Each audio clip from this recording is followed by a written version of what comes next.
કે ગઢપાવાની કાળકાની વાત કરું તો અતય રાજાના પિતાશ્રીનું નામ મનુ રાજા હતું.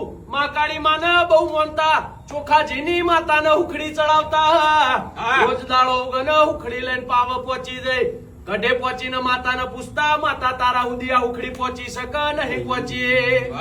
2 દાડા 3 દાડા કીધું એટલે મહાકાળી માતા આઈને કીધું કે રાજા તું તો ખાલી ચોખાજીની ઉખડી ચડાવે છે, જગતમાં મને મોઠું વાળનારા પડ્યા છે. તંદાળ કહેવાય છે. રાજાએ કીધું તાણા જ પછી આ જે પાવ ચડશે મોઠું વાલ છે તો જ ચડશે ને ચડવા નહીં દઉં. રાજાએ તંદાળ કહેવાય છે પગથિયે પગથિયે એવું લખાઈ દીધું કે હવે જેને મોઠું વાલવું હોય પાવ ચડજો ને કે ગઢ પાવ કોઈ ચડતા નહીં. ઘણા દાડા જતા રહ્યા, મોણા દેખવાણ્યા ને માતાજીએ સમડીનો વેશ ધારણ કર્યો. આકાશમાં ઉડવા માંડી.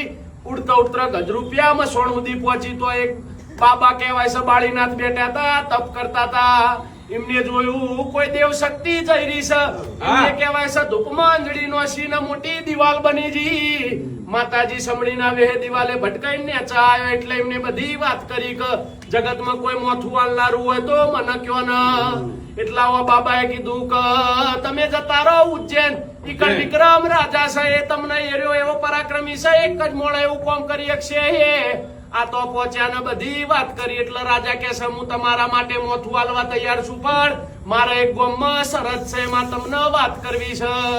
કહેવાય છે મારા રાજ્યમાં ગમે તે મોણા મરી જાય એટલે એકવાર એક વાધિયા જે એમના ખભા ઉપર લઈને નનોમી જાય છે, વળતા પાછા 4 જણા આવતા નહીં. કહેવાય છે મહાકાળીને તોકન રોકાઈ ગયા. થોડા દાડા જાય એટલે ગામમાં ગઈઢું મોણા મરી ગયું એટલે 4 જણા નનોમી ખભા લઈને હેડતા થયા એટલે મહાકાળી પેલા બાવા સ્મશાને પહોંચ્યા.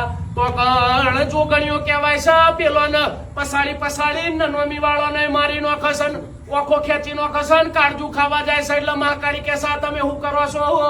આ બાજુ પેલી 4 જોગણીઓ કે છે તને તો નેવો જ મળે છે, અમને કોઈ નેવો ચાલતું નહીં. અંદાળ મહાકાળી બોલી આજ પછી નનોમી ઉપડશે એટલે 4 શ્રીફળ મેલશે, 4 શ્રીફળ તમને ચડશે.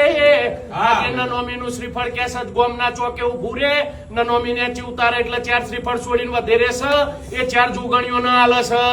એના પછી રાજા વિક્રમ ના તોકણ પાવાગઢ લઈ જાય છે. તો મનુ રાજાને બોલાવે છે. મનુ રાજાને કહે છે કે જો તું કેતો તો ને જગતમાં કોઈ મોથું વાળનારું નહીં. બોલતા બોલતા રાજા વિક્રમે તલવારનો ઘા માર્યો ને મોથું અલગ કરી નોશ્યો.